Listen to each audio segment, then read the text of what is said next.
Jackson Blue, Fake News 9, Greater Media Juno Edition. Yeti sightings have been rampant in Boston during the killer storm. However, in Waltham, there were sightings of a different character, Spider-Man, who was obviously a little tipsy falling down that snowbank. What's up, bitches? Fake News 9, exclusive.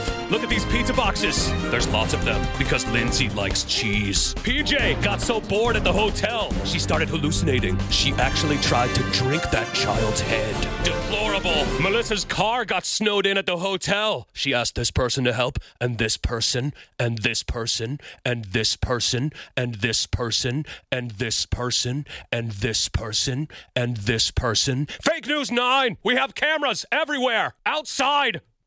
Where did that child come from? Tuesday, January 27th, 2015, and all is well at Greater Media. Good night, America.